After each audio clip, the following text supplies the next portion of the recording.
Lângă țigănie e o cărciumioară, unde merg și beau seară de seară și vinde o crișmăriță, una care o cheamă Tanța, o gagică din Constanța. Și fără să vreau, tot mergând să beau, m-am îndrăgostit de ea și i-am spus direct așa: Tanțu, tu ești viața mea, și de atunci am rămas cu ea. Oriunde mă duc cu Tanța, toți băieții strigă în urmă: Tanța, Tanța, și fluieră după ea. Și fluieră după ea, toți se dau la Tanța mea, Tanța mea. Oriunde mă duc cu Tanța, toți băieții strigă în urmă: Tanța, Tanța, toți șoferii dau clansoane. Toți șoferii dau clansoane, Tanța mea vedetă mare.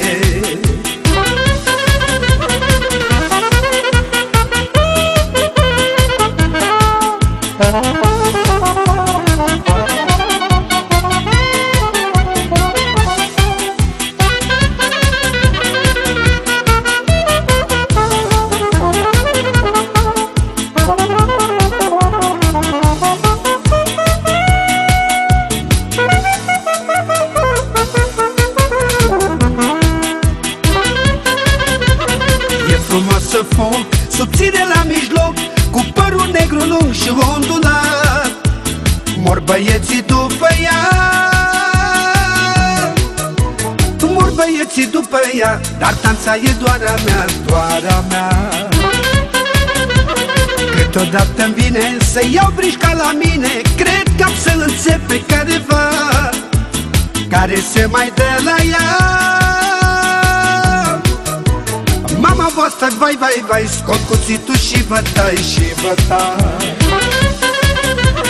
Oriunde mă duc cu Tanța, toți băieții strigă în urmă: Tanța, Tanța, și fluieră după ea.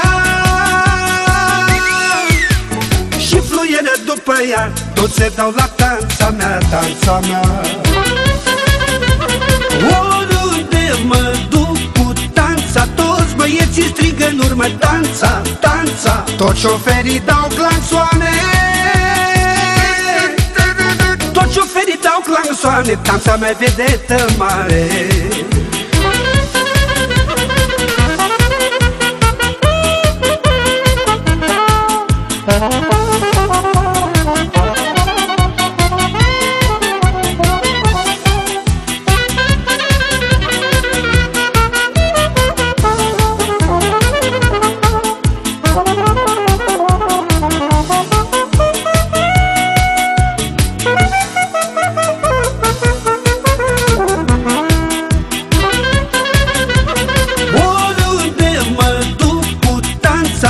Băieții strigă în urmă: Tanța, Tanța, și fluieră după ea.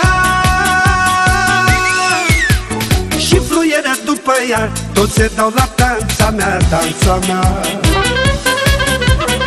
Oriunde mă duc cu Tanța, toți băieții strigă în urmă: Tanța, Tanța, toți șoferii dau clansoane. Toți șoferii dau clansoane, Tanța mea vedetă mare.